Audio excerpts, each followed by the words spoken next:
Olá, eu sou Virgílio Medeiros e você está no canal Seja BH, Reflexões Espíritas para a Nova Era. Primeiramente, gostaríamos de agradecer as novas adesões ao nosso canal, aos nossos parceiros que têm divulgado esse veículo de divulgação da doutrina espírita. Obrigado por suas sugestões, obrigado por atender o nosso apelo. Hoje vamos abordar o assunto anjos de guarda ou os espíritos protetores. Nós vamos fazer uma dinâmica diferente, fazendo perguntas e respostas. Então vamos lá.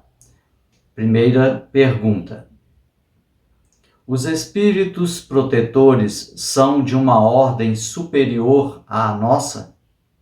Certamente, os espíritos protetores, por lógica, devem ser e devem pertencer a uma categoria superior à nossa. Senão, eles teriam os mesmos problemas, as mesmas dúvidas, as mesmas inquietações que nós mesmos.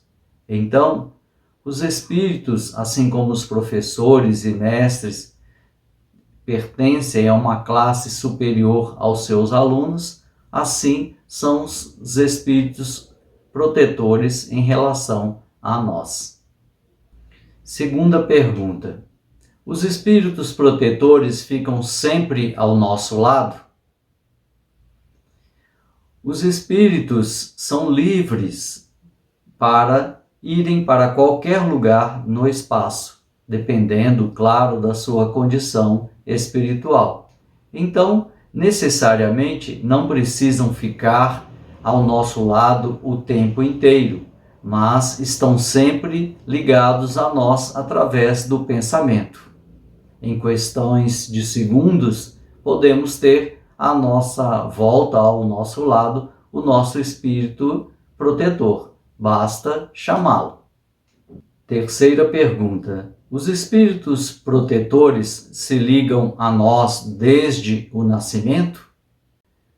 Allan Kardec, na questão 492, pergunta isto aos espíritos, que respondem que o anjo protetor ou o espírito protetor se liga a nós desde o nascimento e segue conosco durante toda a nossa vida. Mas, por uma questão de afinidade, ele pode estar ligado a nós anteriormente em outras vidas também e pode estar nos seguindo para as próximas vidas também. Então, é uma questão de afinidade e de necessidade. Quarta pergunta. Então, qual é a missão dos espíritos protetores ou dos anjos guardiões? A missão dos espíritos protetores é a de um pai para com o seu filho, ampará-lo nas suas dificuldades, ajudá-lo nas horas difíceis, dar-lhes bom ânimo nas provas que todos devemos passar. Quinta questão. Por que os espíritos protetores não fazem isso de uma forma ostensiva? Os espíritos protetores respeitam o nosso livre-arbítrio, a nossa escolha dos caminhos que vamos percorrer. Eles estão sempre nos aconselhando, sempre nos ajudando, mas nem sempre escutamos os seus conselhos. Eles respeitam as nossas decisões. Se os espíritos comandassem tudo o que a gente deveria fazer, nós não teríamos o mérito da nossa evolução, dos nossos momentos ou das nossas experiências que temos que passar para o nosso aprendizado. Sexta questão. Será que os espíritos protetores, os nossos anjos da guarda, sofrem quando nós não lhes damos ouvido? Quando insistimos em percorrer o caminho do mal? Os espíritos Eles sentem que não estão sendo escutados e jamais nos abandonam e vão tentar fazer outros métodos para nos convencer de voltar ao caminho do bem. Diz Emmanuel que o anjo protetor é como um guarda-sol ou um guarda-chuva. Se permanecemos sob sua guarda, estamos protegidos, mas se nós saímos da sua proteção, o guarda-chuva ou guarda-sol não vai atrás da gente. Certamente, o anjo protetor espera o nosso retorno à sua proteção. 7ª pergunta: podemos saber quem é o nosso anjo de guarda?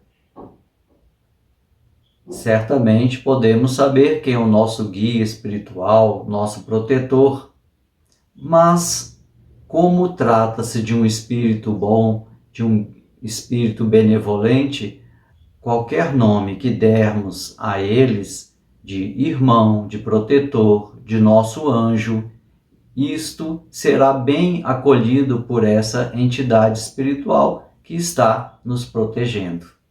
8ª pergunta: o espírito protetor pode salvar a nossa vida? Os espíritos protetores não podem derrocar as leis da natureza. Eles podem nos sugerir fazer algo ou não. Por exemplo, se um tijolo for cair na nossa cabeça quando passamos debaixo de uma escada, ele pode nos sugerir para não passarmos naquele determinado local. Um espírito protetor não pode desviar uma bala que está em nossa direção, mas ele pode fazer com que o atirador ou o criminoso possa fazer uma reação nervosa para que erre o alvo. 9ª pergunta: conte um caso de Chico Xavier com os seus espíritos protetores. Esse caso é contado por Divaldo no livro Divaldo Franco Responde, que está na nossa bibliografia. Então, Divaldo conta que Chico Xavier estava muito doente, muito triste, com uma problemática respiratória, e pensou que iria morrer. Rogou aos espíritos protetores para que o tirassem daquela situação. E sentado na escada, na porta de sua casa, rogou aos espíritos protetores. Rapidamente, Emmanuel apareceu para Chico Xavier. E Chico Xavier falou com Emmanuel: Emmanuel, eu estou muito mal, estou morrendo. Você me receberia aí no mundo espiritual? E Emmanuel disse: bom, Chico, no momento eu estou muito ocupado e eu não posso te atender. E Emmanuel foi embora. Dali a pouco, Chico se queixou novamente e o espírito de Sheila apareceu para Chico. Chico, o que está acontecendo? Minha irmã, eu estou morrendo, estou muito doente. Você pode me receber aí no mundo espiritual? E Sheila teria respondido: não posso, Chico, porque eu tenho um compromisso urgente agora com Emmanuel. Dali a pouco, ele ainda temendo por sua vida, rogou aos amigos espirituais. E aí foi atendido por Dr. Bezerra de Menezes. E Dr. Bezerra de Menezes chegou e Chico mudou de conversa. Dr. Bezerra, o senhor poderia dar um remédio para essa besta? E, de forma educada e carinhosa, Dr. Bezerra de Menezes respondeu a Chico: Eu, na última encarnação, não fui veterinário, mas vamos ver o que nós podemos fazer. Cuidou de Chico e o Chico Xavier viveu mais 60 anos. Agora a pergunta final. Qual é o anjo protetor do Brasil? O anjo protetor da nossa pátria é o anjo Ismael. E para finalizar o nosso encontro, a nossa conversa, vou trazer para vocês a pergunta que fizeram a Divaldo Franco sobre o anjo de guarda.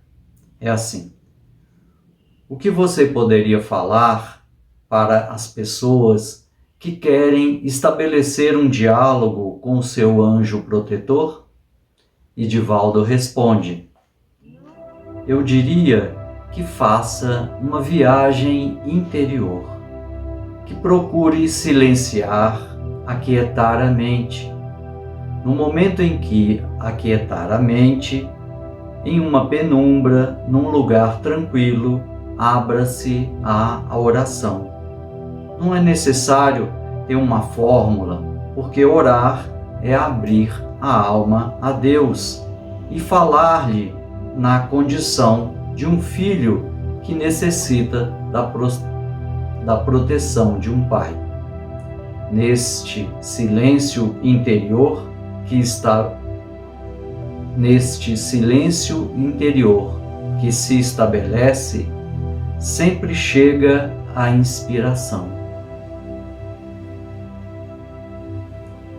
Invariavelmente, no começo é um monólogo, é a voz que vem em monocórdia repetitiva e vai chegando à nossa mente. Logo depois, nós somos impelidos a fazer perguntas e estabelece-se o diálogo. Todos nós podemos entrar em contato com os bons espíritos, desde que nos predisponhamos a isso, pois que com aqueles menos bons, isso se dá naturalmente face à nossa conduta nem sempre elevada. Mas os espíritos bons, sábios, os guias espirituais, exigem um estado de paz interior, de equilíbrio emocional, para poder se estabelecer realmente a comunicação que todos podemos conseguir. Muito obrigado, muita paz.